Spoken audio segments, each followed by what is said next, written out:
lo primero en esta ceremonia era que Aarón era primero ungido con sangre. Pero no todo el cuerpo, ojo, son algunos elementos que yo después voy a explicar uno por uno, pero no me va a tomar mucho tiempo, sí. Entonces dice el capítulo 8, versículo 23, y lo degolló el último cordero, recuerda, estamos ahí, el último cordero de los tres, el último que ya era de paz, era de amistad con Dios, por así decirlo. Dice, y lo degolló y tomó Moisés de la sangre y la puso sobre el lóbulo. El lóbulo es esta parte de la oreja, sobre este lóbulo. Qué raro esto, ¿no? Pero vamos a ir viendo poco a poco.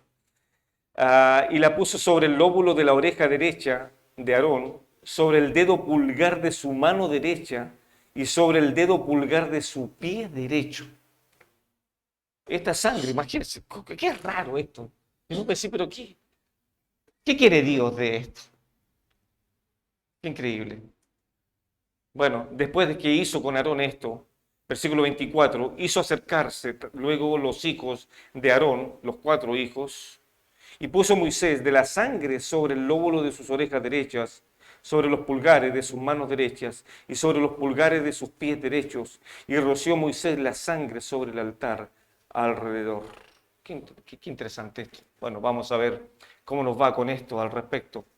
En Levítico 8:23, lo que vemos que Aarón es ungido con sangre y también sus hijos. Qué maravillosa experiencia, después de haber sido lavados, vestidos. Imagínense ustedes, qué maravilloso. ¿Cómo estaría la gente mirando este espectáculo, queridos? Maravilloso. Bueno, toda esta ceremonia subraya la eficacia de la sangre. Qué interesante esto, la sangre. Aquí la sangre es la que santifica, la que separa para Dios. En el Nuevo Testamento aparece la sangre para 2 eventos, al menos, si quiere anotarlo. Uno, dice el escritor hebreo 9:22, que sin derramamiento de sangre no hay compra de pecado, no hay remisión. Y segundo, que la sangre de Jesús, su Hijo, nos limpia de todos nuestros pecados. Primera de Juan, capítulo 1, versículo 7. La sangre de Jesús, su Hijo, es la que puede limpiarnos, nada más. ¿Quién puede dar perdón? Solo de Jesús la sangre, cantamos, ¿no? Qué maravilloso espectáculo. Ahora note, por favor, que aquí se nombran 3 partes del cuerpo. Ustedes lo notaron ya se dieron cuenta, ¿no? ¿Por qué las orejas?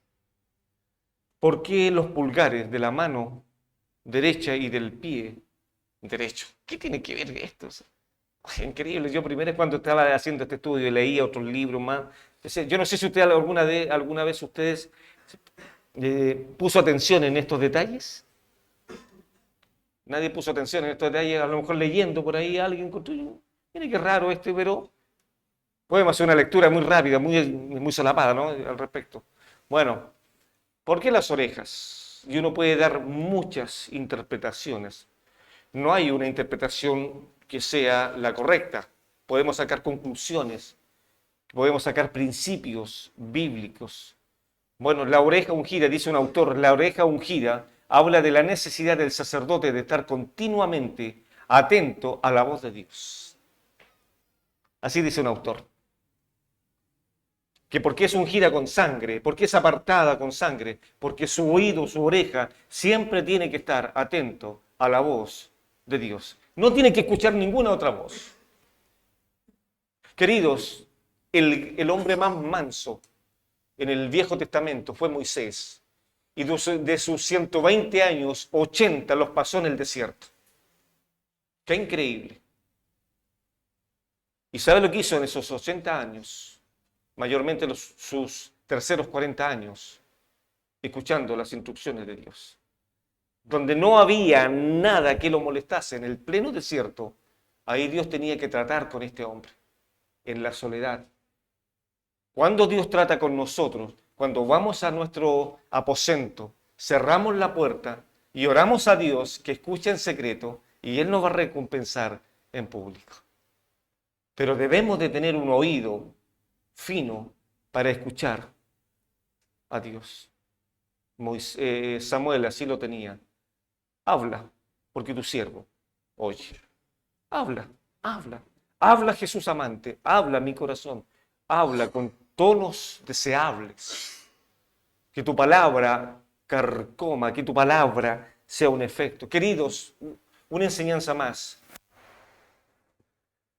Cualquier teología que no rompa el corazón del creyente no sirve de nada. La teología tiene que partir el corazón del creyente y hacerlo parecido a Cristo. Romanos capítulo 8, el texto original no es la predestinación, que Él lo predestinó, es cierto que lo hizo. Pero el texto mayor, si usted lee Romanos capítulo 8, el texto mayor que se aplica es que nosotros tengamos el parecer del Señor Jesús. Eso es. Vamos a Romanos 8, por favor. Si usted no me cree, se lo quiero demostrar.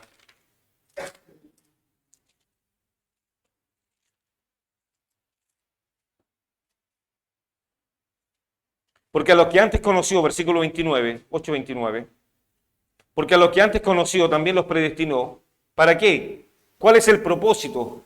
Para que fuesen hechos conformes a la imagen de su Hijo, para que Él sea el primogénito entre muchos hermanos.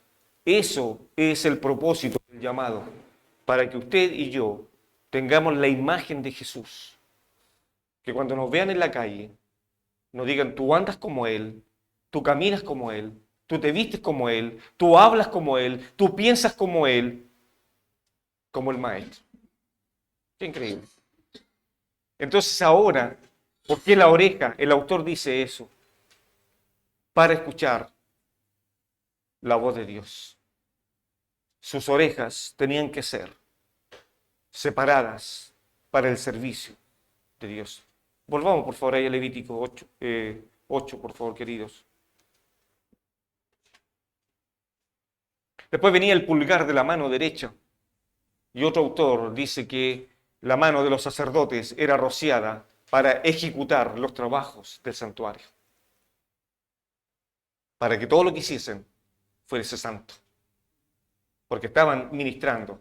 Recuerde que la sangre también se esparcía, recuerden ustedes, lo vimos, se esparcía sobre todos los utensilios del tabernáculo.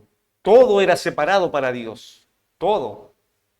Entonces ahora lo que hace Moisés es tomar a estos 5 hombres y tomar esa sangre de ese sacrificio, mojarle su lóbulo derecho con sangre, su pulgar derecho, y ahora después venía otro más que era el pulgar de su pie derecho.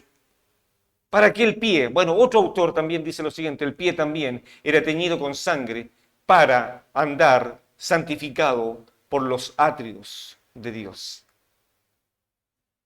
Es decir, tenemos 3 elementos. Los oídos para escuchar a Dios, mis manos que sean santificadas y mis pies para seguir al Maestro. Qué interesante, qué hermoso. Y los pies, qué precioso cuando Isaías nos habla sobre este tema. Isaías, precioso el texto, cuando habla de los pies que traen las buenas nuevas.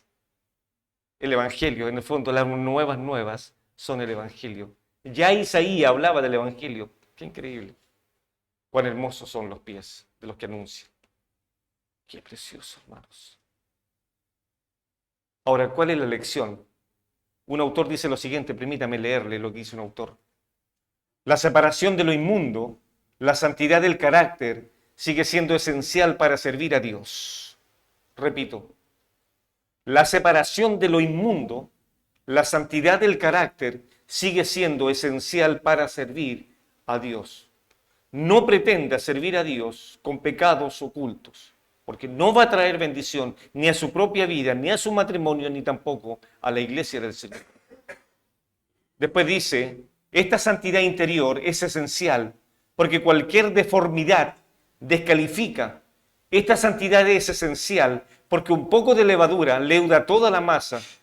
La intrusión de la carne ha hecho y puede seguir haciendo mucho daño a nuestro servicio y a nuestro testimonio. Si permitimos que haya un poco de levadura en nuestras vidas, va a dañar nuestra comunión, con Dios. Las cosas de Dios, el pueblo de Dios, el nombre de Dios, tienen que ser tratados con reverencia y no ser superficiales en esto. Queridos, tomemos en serio la santidad. Los creyentes, los hijos de Dios, deben ser tratados en este sentido con la santidad. Ahora hay una pregunta que quiero hacerle ya que ustedes no me la hicieron, pero ¿por qué no aparece la boca? Que es esencial. Tenemos los oídos, tenemos las manos y tenemos los pies, pero ¿por qué no la boca? Qué increíble, ¿no? Yo meditaba y decía, pero ¿por qué la boca no está? Y los ojos, ¿cierto? ¿Por qué? Dime una cosa, por favor. ¿Eh?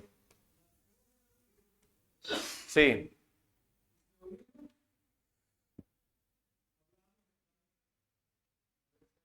Bueno, un autor dijo lo siguiente, ¿por qué no estaba la boca? Él dijo lo siguiente, y aquí esconde un secreto maravilloso. Para servir a la iglesia, dice este autor, y para trabajar no es importante cómo hablamos. Repito, para servir a la iglesia y para trabajar no es importante cómo hablamos. Y continúa el autor diciendo, algunos gastan tiempo en aprender a hablar. No está mal querer servir mejor, corrigiendo nuestros muchos defectos, pero para servir a la iglesia y para trabajar, el aprender a oír es más importante que aprender a hablar. Lo fundamental es oír lo que Dios nos dice. Eso es lo fundamental. No es fundamental saber hablar, pero es fundamental saber oír. Este es el método de Dios. El oír, el escuchar a Dios es fundamental porque por este medio Dios santifica el corazón de los creyentes. Si el corazón está santificado, separado para Dios, pronto las manos, los pies, los ojos, todo nuestro ser lo estará. Todo nuestro ser. ¿Cuál es la lección, queridos?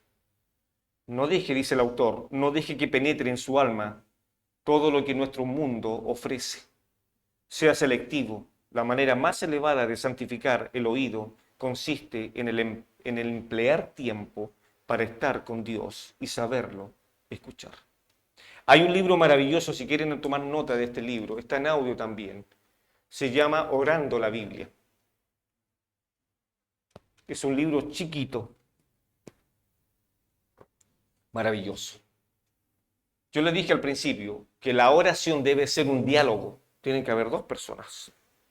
Pero muchas veces la oración nosotros la transformamos en un monólogo. Hablamos nosotros, hablamos nosotros, hablamos nosotros, hablamos nosotros. Bueno, este libro ayuda tanto a poder despejar las dudas de la oración y nos anima realmente a orar más tiempo de lo que estamos orando.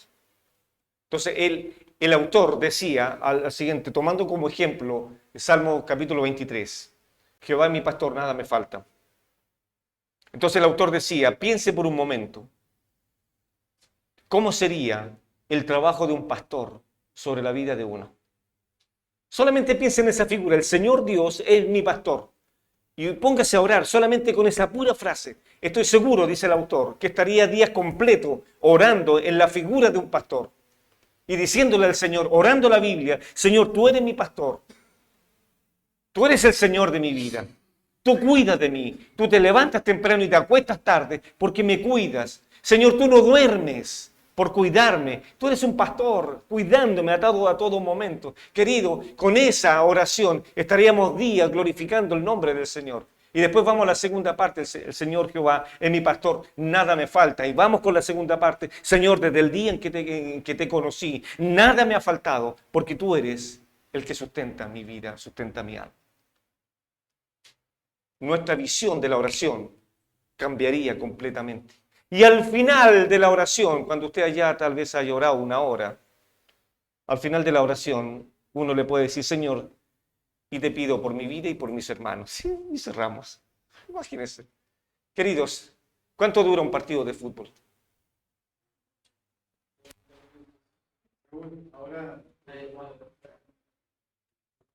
Lo normal, 90 minutos. Qué bueno.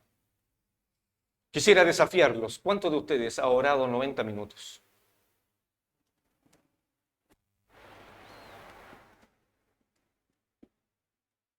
Y aún más, si nos vamos a penales, o sea, perdón, si nos vamos a un extra, tenemos media hora más. Y si las cosas nos gustan, nos vamos a penales y tenemos más tiempo. ¿Cuántos de nosotros hemos estado 1 hora y media orando? ¿Se da cuenta de dónde están las prioridades? ¿Se da cuenta que muchos de nosotros estamos desenfocados en las cosas espirituales? Y vamos a Mateo 6:33, más primeramente buscar el reino de Dios y su justicia, y lo demás vendrá por añadidura. ¿Y qué es lo que hacemos nosotros? Buscamos las añadiduras primero y después buscamos el reino de Dios. Qué impresionante cómo las orejas, cómo las manos y cómo los pies eran seleccionados para Dios. Busquen por favor Eclesiastés, capítulo 5, versículo 1 y 2.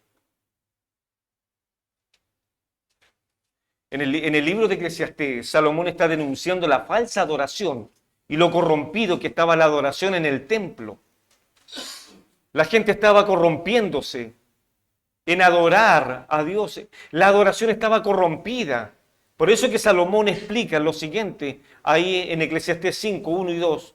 Cuando fueres a la casa de Dios, guarda tu pie y acércate más para oír que para ofrecer el sacrificio de los necios, porque no saben que hacen mal. No te des prisa con tu boca, ni tu corazón se apresure a proferir palabra delante de Dios, porque Dios está en el cielo y tú sobre la tierra, por tanto, sean pocas tus palabras. Acércate más para oír a Dios. Entonces de aquí viene esta enseñanza, que por qué entonces tenían que ser ungidos estas partes del cuerpo. Porque si está ungido mi oído, mis manos y mis pies, entonces todo mi ser estará completo para servir a mi Señor. Y si fuera posible entregar mi vida, la voy a entregar. ¿Se entiende, no? No es una parte que tengo que entregarle al Señor. No es las obras, como en Malaquías. Malaquías, el Viejo Testamento, terminando con Malaquías, termina muy mal. Termina la relación de Dios con su pueblo quebrada totalmente porque Dios está denunciando. Ustedes no están adorando a Dios. Ustedes están robando a Dios. Y el pueblo está diciendo, ¿en qué hemos robado a Dios? Qué increíble. Y termina mal la relación. Entonces ahora podemos ver que estos hombres eran ungidos con sus orejas, con sus manos y con sus pies. No es necesario la boca, no es necesario la vista, porque estos tres elementos pueden contaminar, en buen sentido de la palabra, y pueden invadir todo el cuerpo. Puedo estar santo, puedo escuchar la palabra del Señor, la puedo leer, y todo lo que yo haga va a ser para agradar el nombre del Señor. Pero parte por la santidad. No sé si se me permite ir al tiro al otro punto, ¿no? Y así, para darle. Y ya estamos en el penúltimo, que serían ahora, en la última ceremonia que ahora van a hacer, es que los sacerdotes van a tener las manos llenas. ¡Qué increíble! Partimos en la mañana, imagínense, con que el llamado es público. Todos tenían que ver que todo era público. Eran lavados con agua, eran vestidos, eran ungidos con aceite, los sacrificios, el ungimiento con sangre. Y ahora vemos las manos llenas. Vamos a Levítico capítulo 8, versículo 26 al 36. Vamos a leer estos versículos.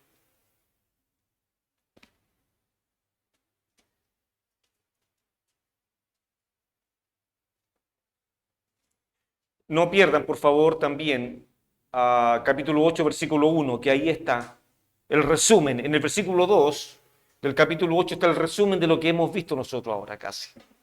Está el resumen ahí. Dice ahí ahora, y el canastillo de los panes sin levadura. Versículo 26 ahora. Y del canastillo de los panes sin levadura que estaba delante de Jehová, tomó una torta sin levadura y una torta de pan, de aceite y un hojaldre, y lo puso con la grosura y con la espaldilla derecha. Y lo puso todo en las manos de Aarón y en las manos de sus hijos, e hizo mecerlo como ofrenda mecida delante de Jehová.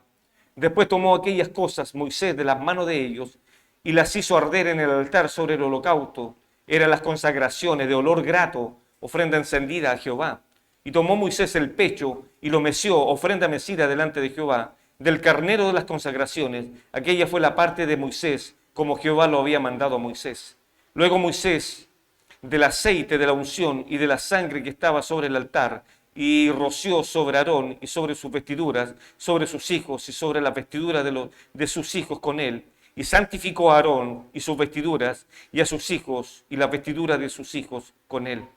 Y dijo Moisés a Aarón y a sus hijos: hervid la carne a la puerta del tabernáculo de reunión, y comedla allí con el pan que está en el canastillo de las consagraciones, según yo he mandado, diciendo: Aarón y sus hijos la comerán. Y lo que sobre de la carne y del pan, lo quemaréis al fuego. De la puerta del tabernáculo de reunión no saldréis, tome nota de esto por favor, del altar del tabernáculo, de la puerta no saldréis en 7 días, hasta que el día se cumplan los días de vuestras consagraciones, porque por 7 días seréis consagrados, de la manera que hoy se ha hecho, mandó hacer Jehová para expiaros. A la puerta pues del tabernáculo de reunión estaréis día y noche por 7 días, y guardaréis las ordenanzas delante de Jehová, para que no muráis, porque así ha dicho, así me ha sido mandado. Y Aarón y sus hijos hicieron todas las cosas que mandó Jehová por medio de Moisés. Qué increíble esto. Esto ya era lo último. ¿Qué significa las manos llenas? Y eso es impresionante, hermano. Nota de esto, un autor dice lo siguiente: la última gran ofrenda fue la de las consagraciones, que no se menciona en ningún otro lugar de la Biblia. Si bien es similar a la ofrenda de la paz, el nombre hebreo de esta fiesta literalmente significa inaugurar o instalar, y se refería a la investidura de Aarón y sus hijos de sus dignidades sacerdotales. Eso lo dijo Ryder en su Biblia de estudio. ¿Qué significa las manos llenas? Esta ceremonia consistía en que ahora los sacerdotes tenían sus manos llenas. Ya con estos sacrificios, ya con estos cereales, ya con estas tortillas, ya podían disfrutar enormemente de la comunión con Dios. ¡Qué increíble! Podían disfrutar con Dios, podían estar en comunión con Dios. Ya Dios estaba satisfecho, agradable de lo que estaban haciendo con estos hombres. Ahora ellos tenían todo el privilegio de poder iniciar su trabajo ministerial en el tabernáculo. Ya estaban listos, ya no hay nada más que hacer.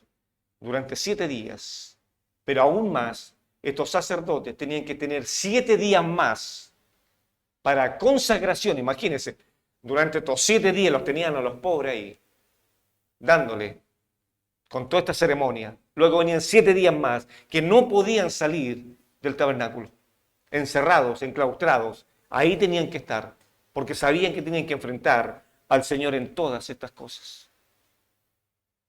Otro autor dijo lo siguiente, que las manos llenas puede significar que, o las manos colocadas pueden significar que ya están satisfechos con todo el sacrificio.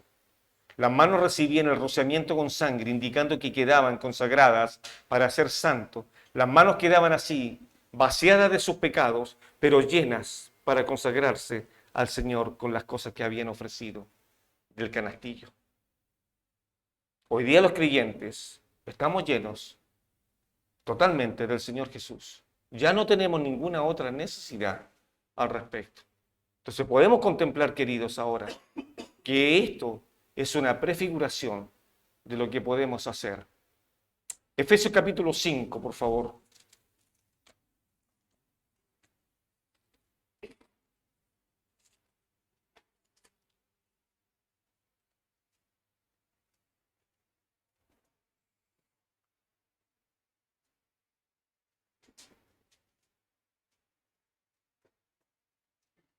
Sed pues imitadores, dice Pablo, como hijo, y andad en amor, como también Cristo nos amó y se entregó a sí mismo por nosotros, ofrenda y sacrificio a Dios en olor fragante.